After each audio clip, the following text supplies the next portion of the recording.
I think it's number 10, in view of the 100-year relationship between Hooksett and Manchester, the parties agreed to negotiate in good faith, beginning on or before June 30th, 2016, an agreement to allow students to continue to attend Manchester schools following the expiration of this agreement on 2018. This is another concern that I've had, and I think we should discuss how the board interprets this. If we were to sign a single contract which restricted us from contracting or sending children in a substantial number to another school, and say we were to do that this year, I think we would be in breach of this document, which says that we agree to negotiate in good faith an agreement to allow Hooksett students to continue to attend Manchester School. I think we need to talk about that, because if in fact that interpretation and expectation is as I see it, then I think we need to be careful before we enter into an exclusive contract knowingly violating this contract, because we'll probably be in trouble with Manchester again. So as I read this, I see that an exclusive contract would violate this agreement, because we wouldn't be able to negotiate in good faith. I'm one board member. I'm bringing it up because I'd like to know if that's how other people do this.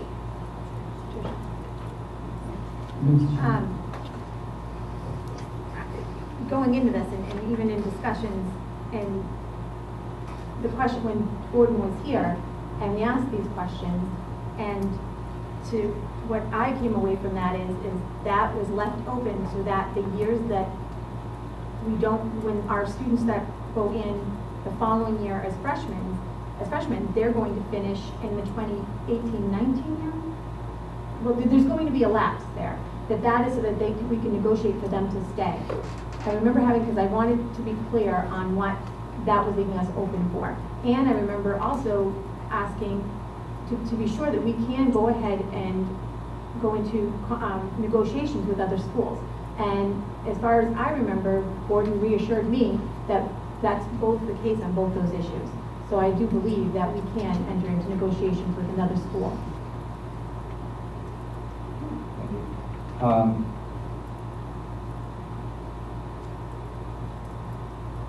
That was worded, first of all, what the substance of discussions that take place in mediation are non-public. I don't make up the rules, whether they should be or they shouldn't be, they're non-public. We were told that by the mediator when we began.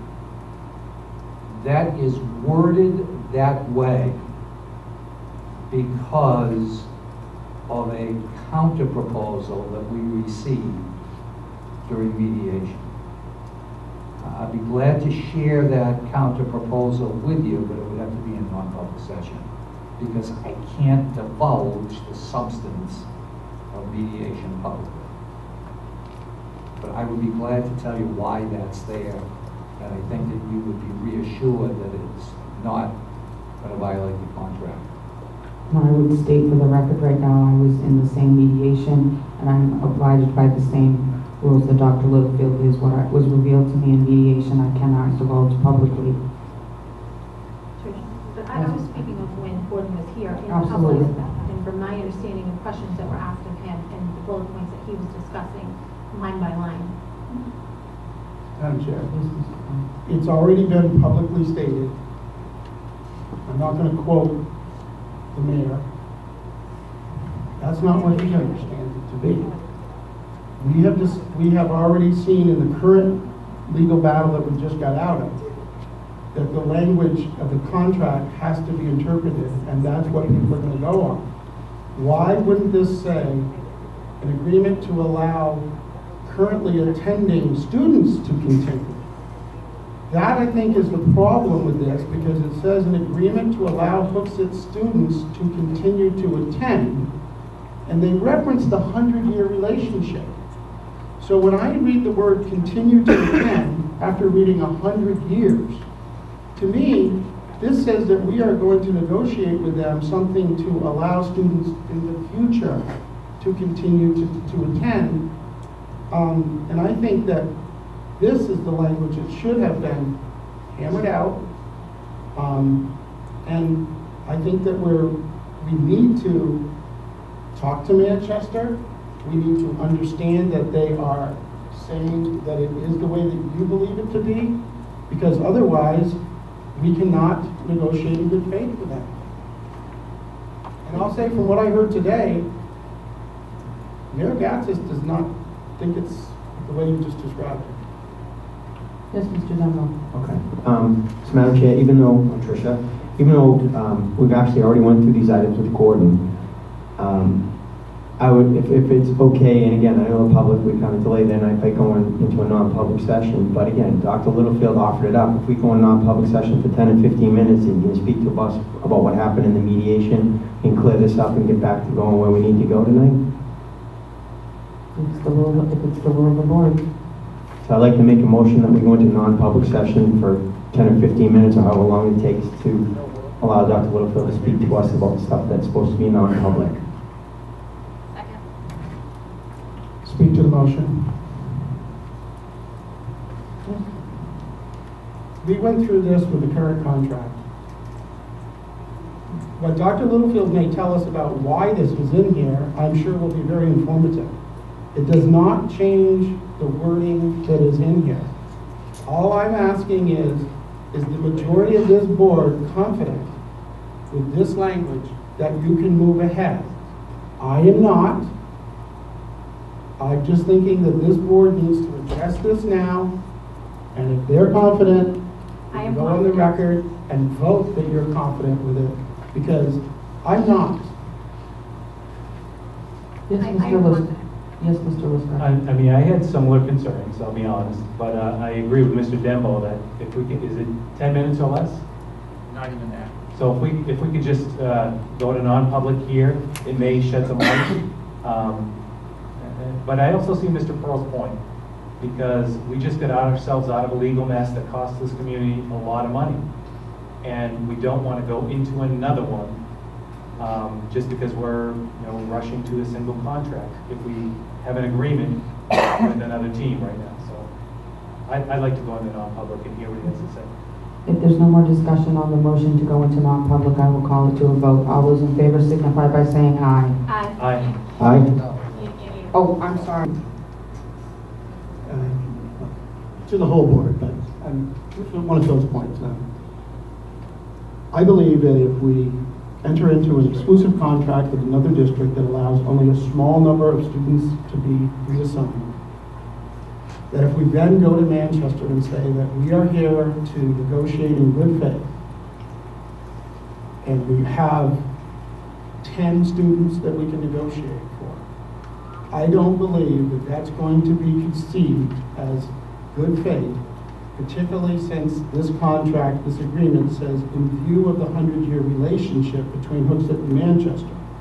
Because the 100-year relationship between Hooksett and Manchester has been hundreds of students. So I think that we would be in violation of this agreement if we are not able to come to the table in good faith. And I would like to make a motion so that we can all go on the record as to who believes this is good faith. That, my motion is this: the Hooksett School Board believes that entering into an exclusive contract with a single district will not violate item 10 of the settlement agreement between Manchester and Hooksett of July 30th, 2013. If I get a second, I'll speak to my motion. Will not violate the agreement. The settlement agreement between Manchester and Hooksett of July 30th, 2013. Second. I intend to vote no on this motion so that I can go on the record to be clear that I believe that entering an exclusive agreement will in fact violate this document. Yes, Mr. Dunbar. Yep. Based on the information, which I cannot divulge, some of which I can, that Phil just talked about as a non-public, is the fact that he gave us a little bit of background. He said that he would get clarification from Manchester's attorney as far as what the intent of that clause was, as well as the mediator. And he was there, and so was Tricia. So I have faith in the fact that, again, that's correct. If we can get the I don't even want to say opinion, but the interpretation from Manchester's attorney. And again, we don't need to say the wheres or the whys here because we can't.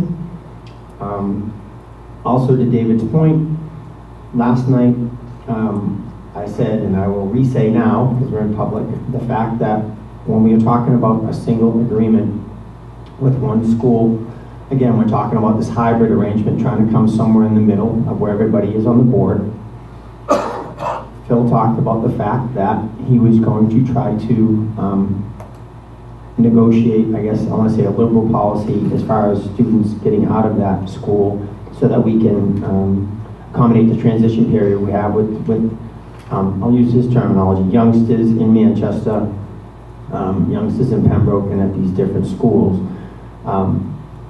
Some of at the state standard and some of the agreements you see out there say 5% of students. So when I got home last night, I was looking at what we were talking about, and it came to me the fact that we have in our hand the numbers of students that went to private schools over the past 8 or 10 years, as well as those that have went to those public schools not of record. If you do the math, again, ballpark, this year we have 150 kids. Traditionally, about 25 or 30 of those kids have actually went to private schools, such as Trinity, etc., VG. So, at the end of the day, you have about 120 kids. And we had said last night publicly, we're looking to negotiate 30. That is 25% of the kids, which I think is pretty reasonable. Going to David's point of in good faith, even if that argument's there, which I don't believe it is, I think we're in good shape. So I will vote yes. Yes, sir. Not just in light of the non-public that we just had, but also in the fact when Gordon was here and his explanations and going through it bullet point by bullet point and in public. And from my phone conversations during the mediation, for my support of the negotiations, I have full faith that we can continue.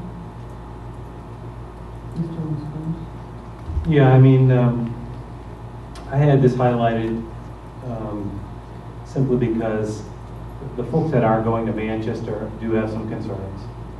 And the parents are concerned, reading this, that this would guarantee them the ability to continue going on. And I don't want to, as a board, mislead anybody. If we feel as a board, based on Pinkerton's history, that it's going to be a very small number, we need to just let the public know that.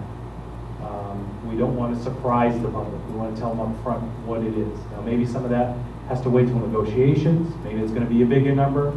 But I think that it's our duty to make sure that the folks that are attending Central and West right now aren't all of a sudden shocked and angered by what this board is doing. Phil, I appreciate you doing some research on your numbers. We were provided on June 3rd something, it sounds a little higher than your numbers. With Trinity and Bishop Brady anyway, we had a total of 76 for Trinity and 5 for Bishop Brady over grades 9 through 12. Yeah. So, in these numbers, again, we have to be careful that we're talking about apples and apples, because these numbers are based on kids going to a school system they've been going to for 100 years. So the only time I believe that people are leaving is if there's a problem. And if there are very few problems, you have very few number of kids leaving. What we saw last year, I think, is we saw in the press, the records we were seeing, large problems.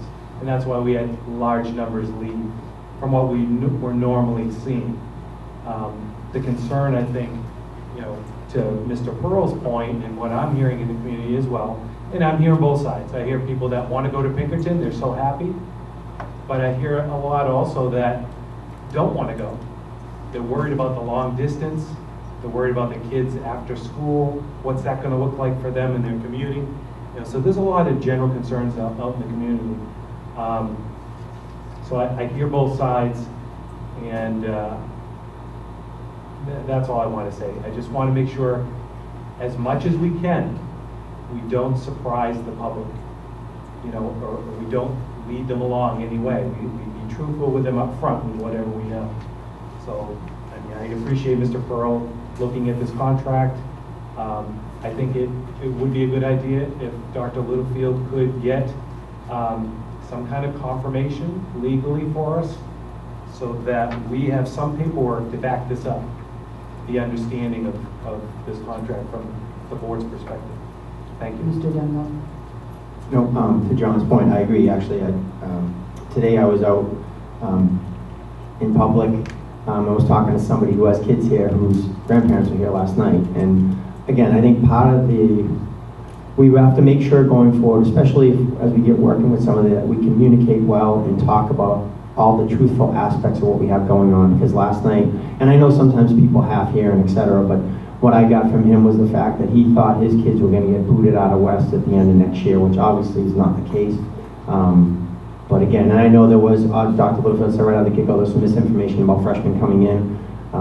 Like John said, I just want to make sure that we're clear about what's going on, as clear as we can be, which we couldn't be in some points with the mediation, but as we move forward, whatever kind of agreement or agreements we work out, I just want to make sure the public's well informed, so when they do get to have to vote, when it comes voting time, that they're well informed and know what's going on. Mr. Pearl and Mr. Liscott? Well, my motion actually is not about whether we want to go to Pinkerton or any of that. It comes, the question that is here is what is good faith? And if I am doing business with you at a certain level, and I tell you we're going to negotiate the potential to continue that tradition, I would say that good faith would be that I have available that traditional amount of business for you. I might not give it to you, but when I come to the table, I have that work or those pieces. I am saying here, we can get the attorney's opinion. It won't matter in litigation. But I think we all need to look at ourselves as the integrity of this and say, what do we mean when we say we're going to go to Manchester with good faith to possibly continue a tradition? To me, whether I want to go to Manchester or I don't want to go to Manchester, it doesn't mean bringing 10 or 15 possible students. And that's the problem. I think we need clarification from Manchester at their vote about what they think about this, because if we get opinions from our attorneys, it's just their opinion, and they'll be the first one to tell you that if we go to court on this issue, it will be somebody else that makes that decision, not that attorney. I don't feel it's good faith. That's why I've asked for the vote. If you all feel that that's good faith, well then, you can vote accordingly. Just to clarify, we were asking Dr. Littlefield to have Gordon speak with the attorneys for Manchester so everyone had the same interpretation of that statement. Mr. Liscars, you were next. Yeah, I mean, I'm going to vote how I read it now, but I think once we get that interpretation or the agreement, if you will, to the language from Manchester, I think I'll feel much more at ease as a board member. Yeah. Is there any more discussion? I'd like to call a question. Actually, you've spoken twice to the motion, and Robert's rules say you speak twice to a motion. I'd ask for an exception so that I can speak again. We actually had someone call the question. There's been no second to the call. I say we let David have a say. Go ahead, David. Thank you. If I can do that, sorry. I didn't mean to Chris. Actually, Robert's rules say when the question's called, the question's called. All those in favor? No. Madam Chair, Robert's rules say you need a second and 2/3 votes to call the question. This is the problem that we're having on this board. We end discussion before we finish. Okay, if I could have a minute to verify in Robert's rules, I'd appreciate it.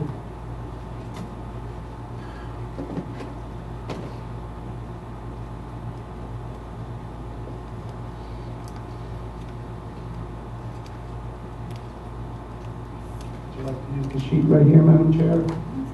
I'm using both.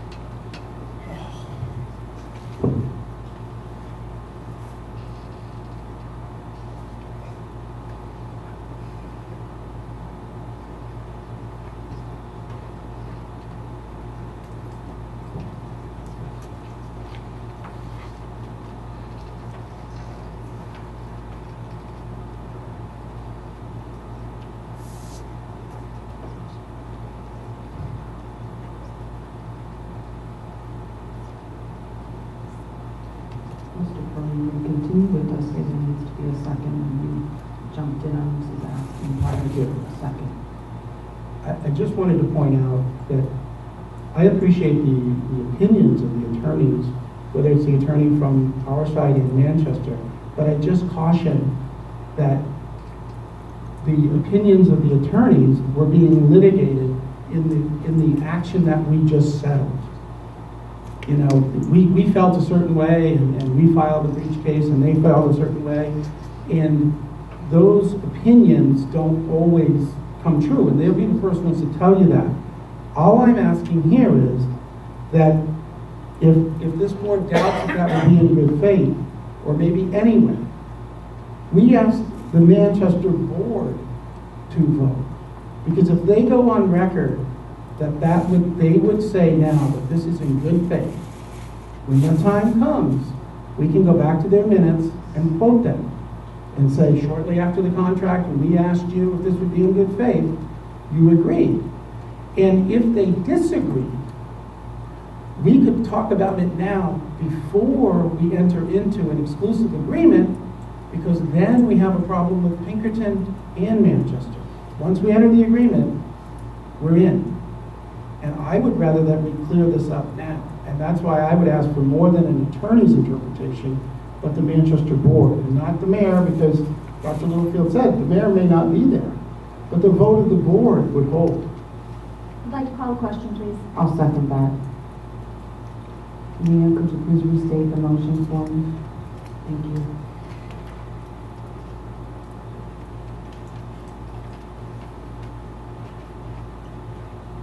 You're not gonna vote on the questions. You won't be able to motion.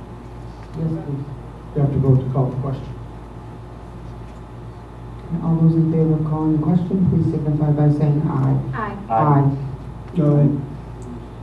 Motion carries 4-1.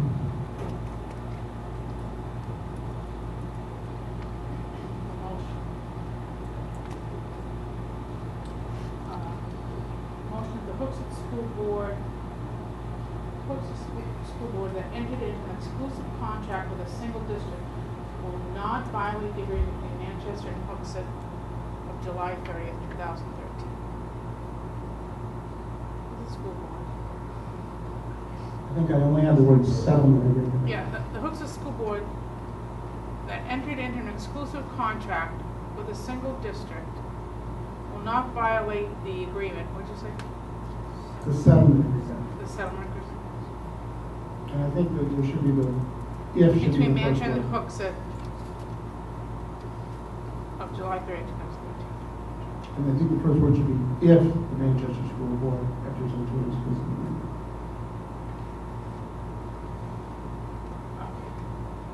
If, Thank you. right, motion, if the Hooksett School Board enters into an exclusive contract with a single district,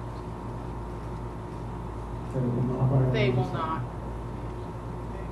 violate the settlement agreement between Manchester and Hooksett, where they believe they will not be. All those in favor signify by saying aye. May we have a roll call, please? Sure.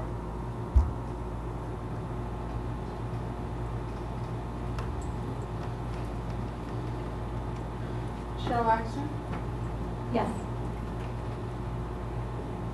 David Pearl, No. John Listars, No. Bill Denbrough, Yes. and Trish Corpus. Yes. Is there any other discussion on Manchester High School issues, or are we ready to move on?